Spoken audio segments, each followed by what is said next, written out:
श्री नृसिंह सरस्वती चरित्र अध्याय 27 नरहरी कवीश्वर होतो.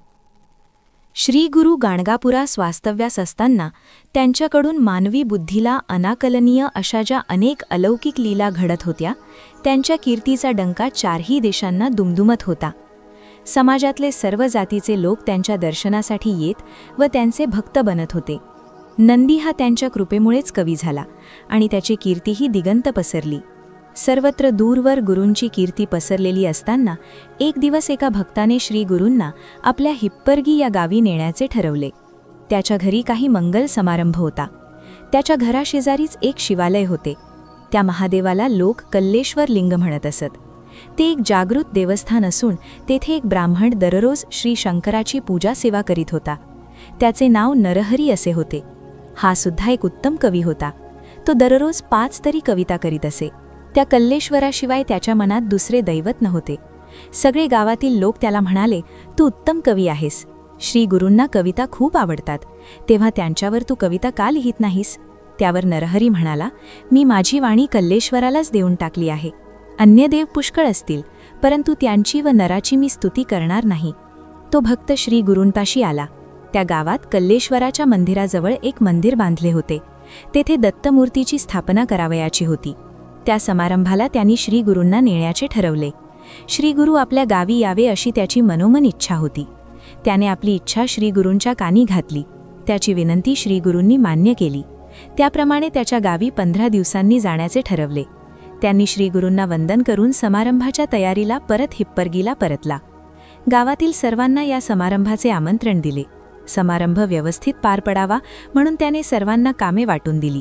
श्री गुरु आपल्या गावी येणार म्हणून सर्व गावकरी अत्यानंदात होते. सर्वांनी आनंदाने उत्साहाने त्या समारंभाची तयारी केली होती. एके दिवशी नरहरी देवळात पूजा करण्यास गेला. पूजा झाल्यावर त्याला डुलकी लागली म्हणून तो देवळातच झोपला. खरे म्हणजे दररोज तो पूजा झाल्यावर कविता करीत असे, परंतु त्या दिवशी त्याला झोप लागली. त्या झोपेत त्याला एक स्वप्न पडले. स्वप्नात श्री गुरु त्या शिवलिंगावर बसले आहेत व तो त्यांची पूजा करीत आहे. श्री गुरु अशा तऱ्हेने बसले होते की लिंग दिसतच नव्हते. श्री गुरूंनी त्याला विचारले, तुझी कुठल्याच नरावर भक्ती नसताना तू आमची पूजा का करतोस? एवढ्यात नरहरी जागा झाला. तो मनोमनी म्हणाला की आज अचानक श्री नरसिंह सरस्वतींचे दर्शन घडले. आपण मात्र त्यांची निंदाच केली. हेच खरे सद्गुरू आहेत, त्रैमूर्तीचा अवतार आहेत. मी त्यांना ओळखलेच नाही. आता त्यांची भेट घेतली पाहिजे. असा विचार करून नरहरी श्री गुरूंना भेटण्यासाठी परत त्यांच्या मठात गेला. त्याने श्री गुरूंना पाहताच त्यांच्या चरणांवर साष्टांग नमस्कार घातला.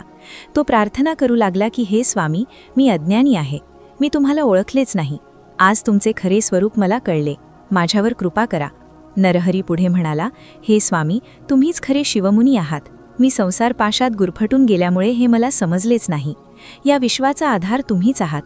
ज्याप्रमाणे भ्रमर कमळाजवळ अमृत पिण्यास जातो त्याप्रमाणे मी तुमच्या चरणाशी आलो आहे. माझ्याजवळ परमेश्वर असताना मी रानोमाळ ता भटकावे? कामधेनू घरी आल्यावर त्या घरी दैन्य कसे राहील? पूर्वी ऋषीमुनी हजारो वर्षे तुमचे दर्शन व्हावे म्हणून तपश्चर्या करीत असत. मला मात्र तपश्चर्या न करता तुमचे दर्शन घडले. हे माझे भाग्य समजतो. तुम्हीच कल्लेश्वर आहात. शेवटी समारंभाचा दिवस उजाडला. सर्वत्र तोरणे रांगोळ्या काढून श्रीगुरूंचे स्वागत करण्यात आले. श्रीगुरूंची पालखी गावात आली. नरहरीची स्तुतीपर कवने ऐकून श्रीगुरू म्हणाले, तू दररोज आमची निंदा करीत होतास, मग आजच तुझी भक्ती एवढी उफाडून का आली? तेव्हा नरहरी म्हणाला, स्वामी, मी एवढे दिवस अज्ञातरूपी अंधारात होतो, परंतु आता मला ज्ञान प्राप्त झाल्यामुळे तुमची भेट घडली. मी कल्लेश्वराची पूजा करतो. त्या पुण्याईमुळे मला आज तुमचे दर्शन घडले. काल तुम्ही मला स्वप्नात दर्शन दिले, आज प्रत्यक्षच दर्शन झाले. आता माझे मन स्थिर झाले आहे. नरहरीने श्रीगुरूंची खूप स्तुती केली. स्वप्नात त्याने श्रीगुरूंची पूजा केली व अनेक कविताही रचल्या होत्या. म्हणून श्रीगुरूंनी नरहरीला वस्त्रे दिली. नरहरीने श्रीगुरूंच्या कर्णावर मस्तक ठेवले व म्हणाला, हे स्वामी, मला तुम्ही आपला शिष्य करून घ्या. तेव्हा श्रीगुरू म्हणाले, आमच्या दृष्टीने कल्लेश्वर श्रेष्ठ आहे. तू दररोज त्यांची पूजा करीत राहा. आम्ही सदोदित तिथेच असल्याने तुझी पूजा आम्हालाही मिळेल असे मी समजतो. स्वामी, मला क्षमा करा, पण मी तुम्हाला कल्लेश्वराच्या ठिकाणी पाहिले आहे. तेव्हा तुम्हीच त्रैमूर्तीचा अवतार आहात. तुमच्या चरणाचे प्रत्यक्ष दर्शन घडले असताना मी कल्लेश्वराची पूजा का करू? प्रत्यक्ष चालता बोलता देव पुढे असताना त्याची सेवा करण्याची संधी कोण सोडेल? तो मूर्खपणा ठरेल. असे म्हणून नरहरी गाणगापुरात कायमचा वास्तव्यास आला. श्रीगुरूंच्या नावे त्याने पुष्कळ काव्ये रचली, स्तोत्रे रचली आणि तेथेच श्रीगुरूंच्या सेवेत राहिला. बसवेश्वर व कवी नरहरी दोघे श्रीगुरूंजवळ राहून त्यांची अनेक स्तुतिपर कवने दोघांनी रचली. श्रीगुरू त्यांच्यावर प्रसन्न झाले. पुढे नरहरी कवीश्वर नावाने ओळखला जाऊ लागला.